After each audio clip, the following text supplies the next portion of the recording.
Splinter Cell has been at the forefront of stealth games since 2002. Sadly, the series hasn't had much love in recent years. Even the last mainline entry divided fans by replacing the voice cast with actors that can't grumble anywhere near as well as the old ones. So in the absence of any new worthwhile Splinter Cell games, I found myself replaying one of my favourite, Splinter Cell Conviction. Kept you waiting. Huh?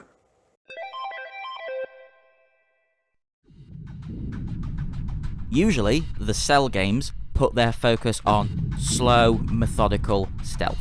The aim was to cerebrally, the cerebral assassin. The aim was to cerebrally work through a level and complete the mission.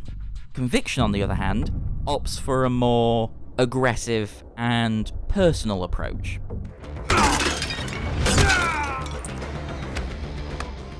This time around, gameplay features that were previously vital to succeeding, like moving bodies out of sight, have been replaced by flashy, action-based execution takedowns. The gameplay changes aren't just there to try and keep Splinter Cell relevant in a third-person shooter-dominated market. Instead, they back up the new tone the narrative works towards. For Sam Fisher, this one-man death march is about vengeance. Despite being retired, after finding out there was more to his daughter's death than a mere car accident, he sets out to track down and kill those responsible. The game does such a great job of selling the revenge-driven Fisher, which not only makes any of the changes to the gameplay feel almost seamless, but also necessary. Apart from a couple of shootery sections that feel like they solely exist because it came out in 2010, and every game that came out in 2010 wanted to be Gears of War. Except for those few hiccups, every big departure Conviction takes from the rest of the franchise works in its favour. It's interesting because a lot of what Conviction does could easily alienate a long-time fan, but the story kind of relies on you caring about Fisher and friends. The reason I love this game though, is because every step of the way, it made me feel like an absolute badass. It may have been inspired by the Bourne films that released around the same time, but in hindsight, this is the closest thing we've got to a John Wick game. Except for the John Wick game, but that one doesn't count. The rush you feel bursting into a room and perfectly headshotting several enemies in a matter of seconds never gets old. And it may be 10 years old, but it still looks as gorgeous as ever.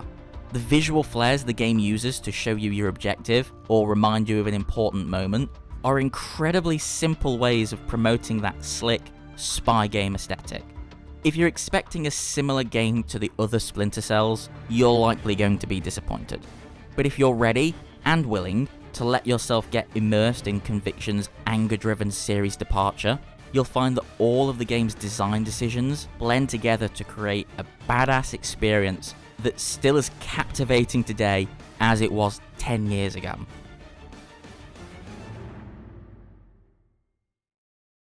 I know people think Chaos Theory is the best, and yeah, no, okay, to be fair it is, but I know for a fact that little backpack cargo pants wearing Sam is the superior Sam.